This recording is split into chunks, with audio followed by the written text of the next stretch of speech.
This is really fancy. I'm not used to this, but I'm really excited to be here. So my name is Daniel Valdez. I am with Welcoming America, and I'm going to talk about the welcoming framework that we have.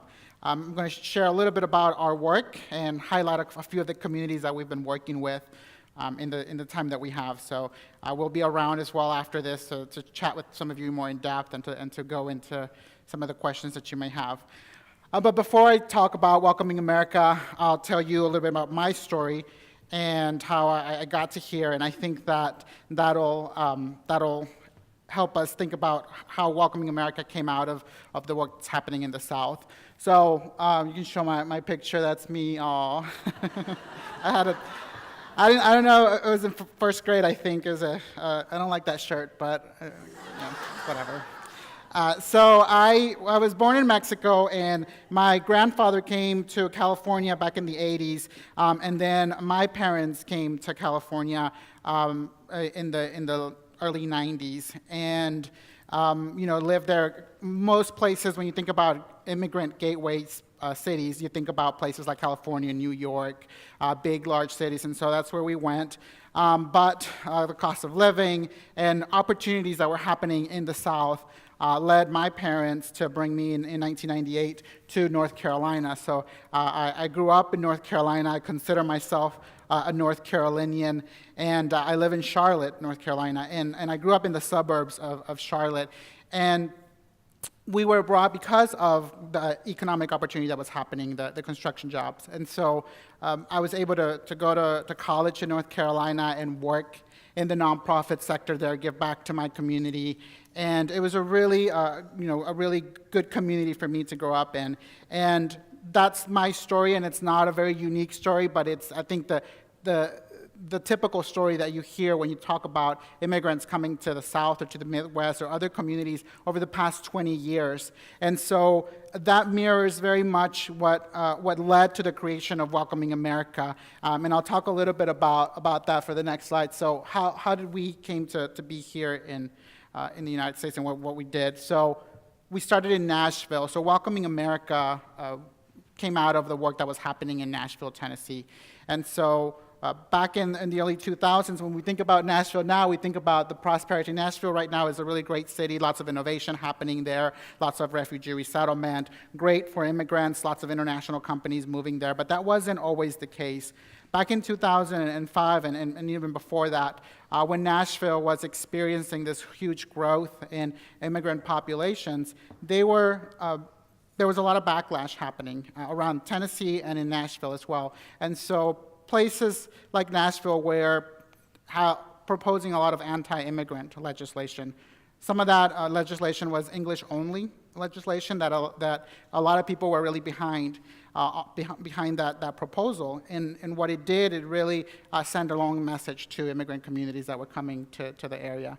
And so David Lubell, who is the executive director of Welcoming America, he started what was the Welcoming Tennessee program out of TIRC, the Tennessee Immigrant Refugee Rights Coalition, along with a whole bunch of other groups there as well. And so together they worked with what we now in Welcoming America call the receiving community. They work with local people in Nashville who'd been there for a really long time to help them connect with newcomers and help them see these newcomers as people that wanted Nashville to also thrive and who wanted to integrate and to be part of the community.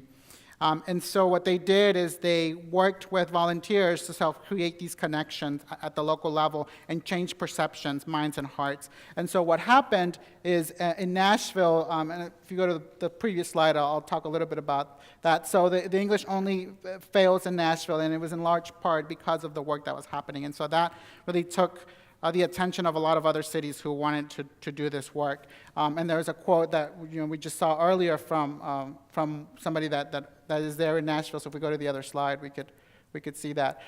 So when an immigrant comes to America and considers all of cities or towns that they could locate, and they choose to live in Nashville, that is an incredible honor to us. I believe with that honor comes a duty to ensure that new Americans have an opportunity to succeed in their new home. And this is from Mayor Carl Dean, former mayor of Nashville. So that's a great, I heard some people here from Nashville maybe, some great,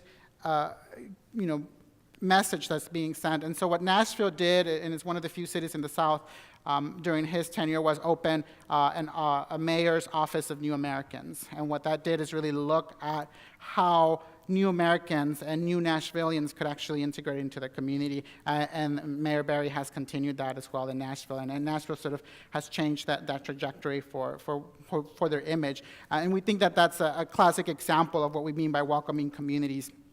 It's working together, and I'll share a little bit more about the framework, working together as a community to create that process. And so if we can go to the next slide. So what Welcoming America is, in 2009, out of the work that was happening in Tennessee, David started Welcoming America, and we're headquartered in Decatur, Georgia, right outside of Atlanta. And what we do is we help lead communities across the country that are leading a movement to becoming more inclusive and increasing prosperity for everyone, including immigrants and refugees and newcomers to communities across the country. So if we can go to the next slide. So the innovation around our work is there are a lot of organizations that are doing immigrant inclusion work, and we partner with them, and we think that the work they're doing is really important. But one of the things that Welcoming America really wanted to do from the very beginning was to make sure that we worked with the receiving community, that you couldn't do immigrant inclusion work, you couldn't talk about newcomers if you weren't also talking about the people who had been there for a really long time, and making sure that they felt welcome, that there was opportunities for them to also succeed and to move up the economic ladder. And so that's the innovation. And the analogy that we use is this idea, if we think of an immigrant or a newcomer to a city as a seed of a plant, a lot of people are making sure that the seed gets enough water, and that's a lot of the work that's being focused right on the seed, but we're not thinking about how rich the soil is for that full potential of growth. And so that's what we really focus on, is on the receiving community and the newcomer community working together to create a more welcoming community for all. And that's really been something that a lot of communities have embraced and have really looked at as a way to make their communities more prosperous. We can go on to the next slide. So what we do is we connect communities across the country through a network. We have a Welcoming America network, and the partners in the network are municipal governments, so local city governments and county governments, as well as nonprofit organizations that are bringing together all the community to think about how they can do welcoming in their community.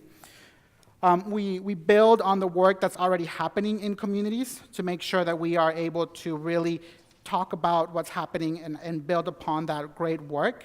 And we also, through that work, we hope to change the systems that are creating barriers for communities to really be successful in what they're doing.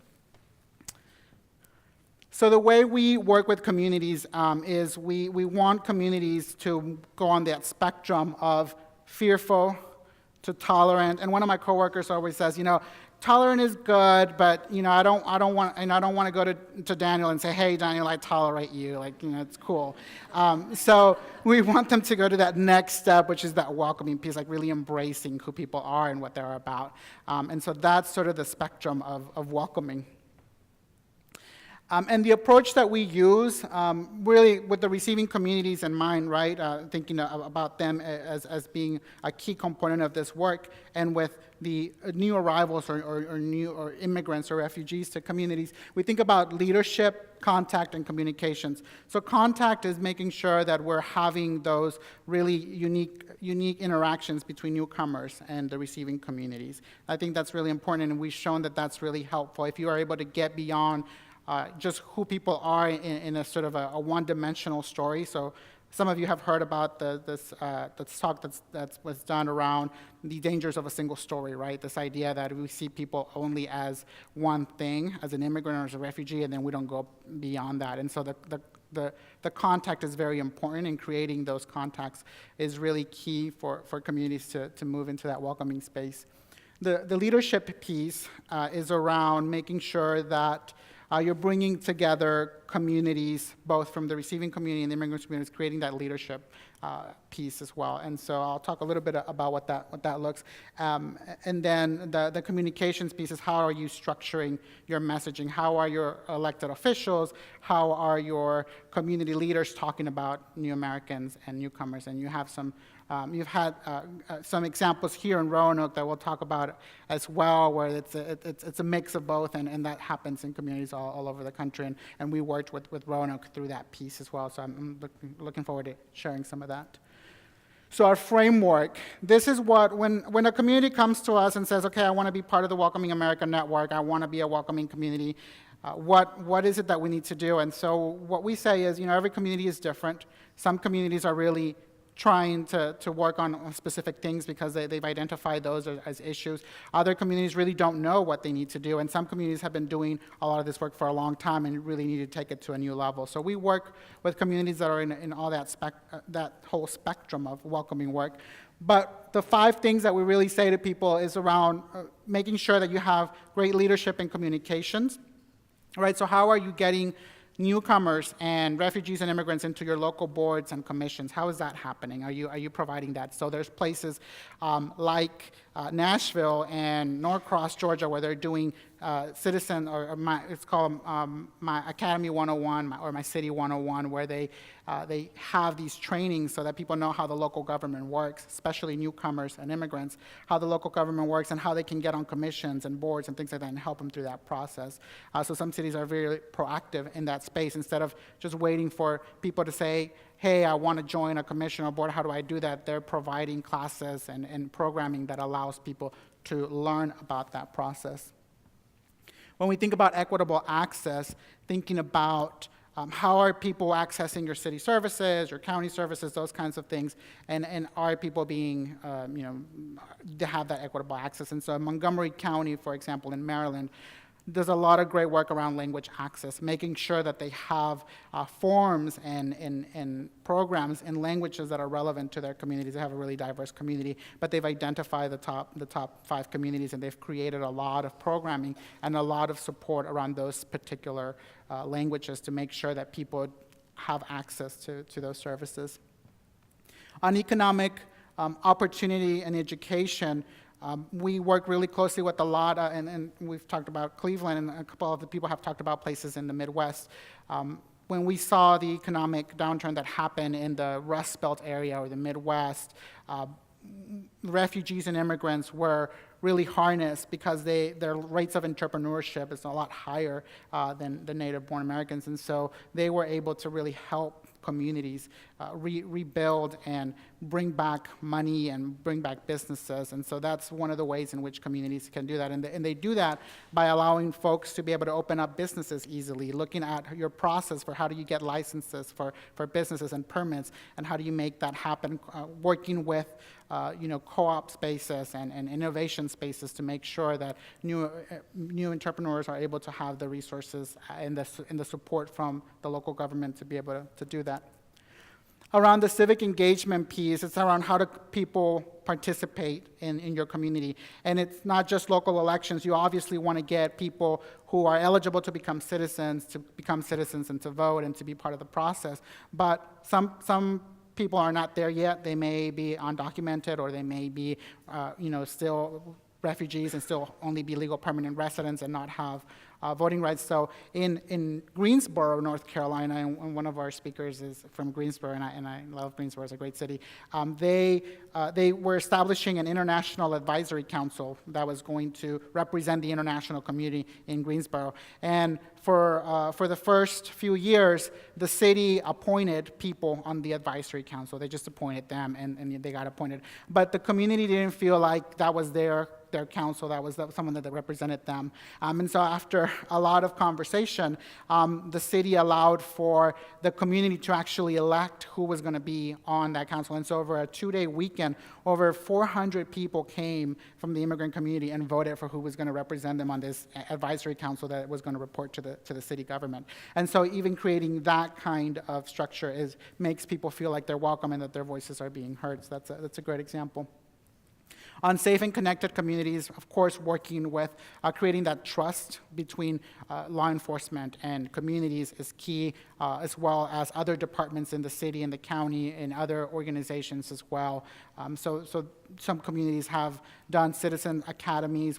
Those are very popular, but some of the places are doing them in Spanish, for example. So in Norcross, Georgia, huge Latino community there, and they try to do a citizens academy to help folks think about how they can interact with law enforcement and with other departments in the city, and no one was coming.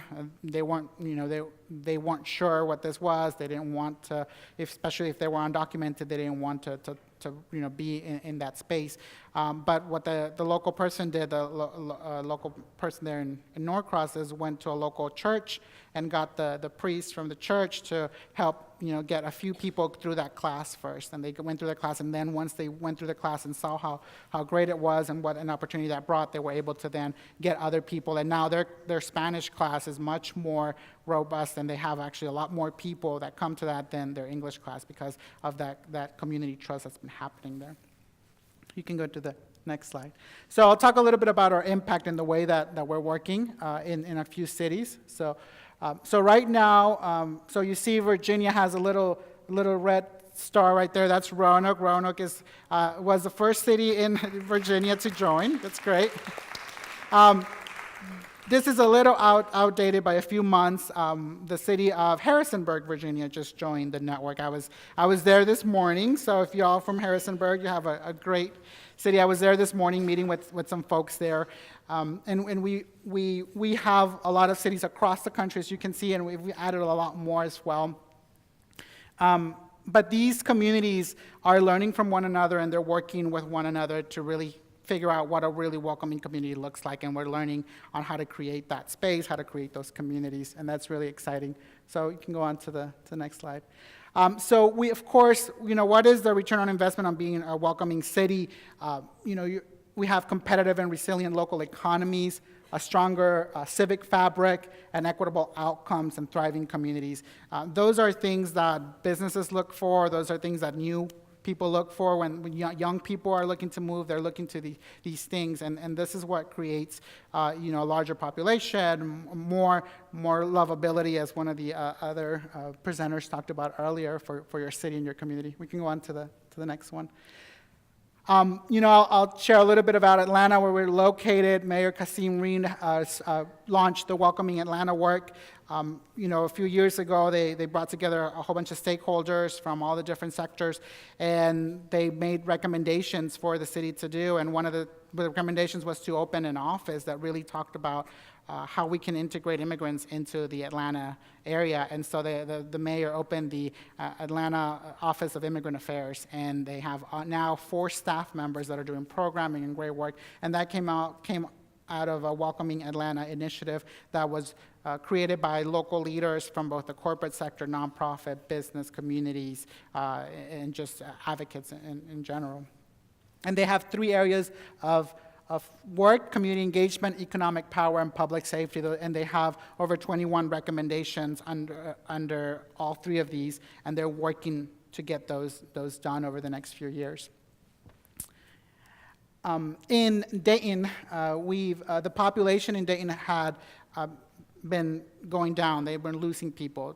Population decline in Dayton was really something that was happening there, and they were really concerned about it.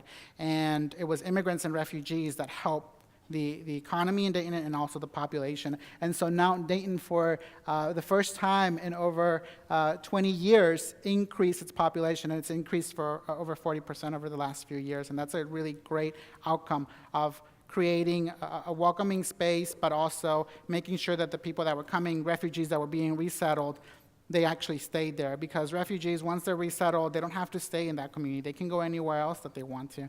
But if they feel like they can stay there and they can grow roots, then that only really impacts communities in a positive way. You can go on to the next slide.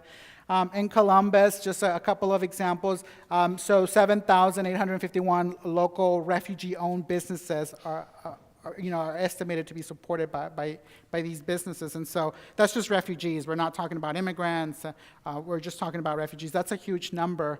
And as one of the speakers talked about earlier, Elver, the challenges that he had coming here at 14 and going to college and how difficult that is. And we look at the rates there, 41% for refugees that are either enrolled in college or have graduated from college versus 43 for all residents. So that's a really good number when you think about all the challenges that refugee kids have to overcome in order to attend college and to be able, all the barriers that they have to overcome. So those are some of the positive impacts that are happening. We can go on to the next slide.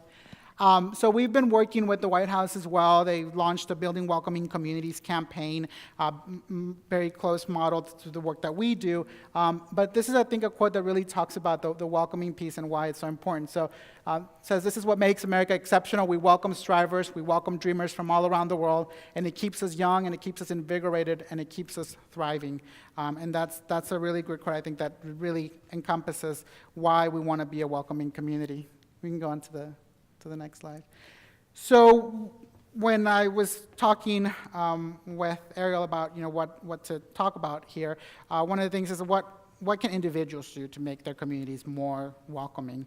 Because all of that I talked about right now is sort of system community-wide work, which is really important and which we all need to engage, and we can all be a part of that. But I'll talk a little bit about how we can help individuals, and so if we can go on to the next slide. So as I was preparing for this, I was reading one of my executive director. He went to Berlin and did a talk there, and the main point of the conversation was around the stranger danger thing, like when your parents tell you, hey, don't talk to strangers, that's not good, and we sort of don't grow out of that piece as we become adults. And so this idea of talk to strangers, your future depends on it, is really critical, because I think that that's the main way in which we as individuals can really connect with others. If you just talk to someone and get to know them on a personal level, it could change your mind about who people are, and then that has some real impacts on, when things are being voted upon and things are being proposed, how would that impact this person that I just learned about the trials and tribulations, or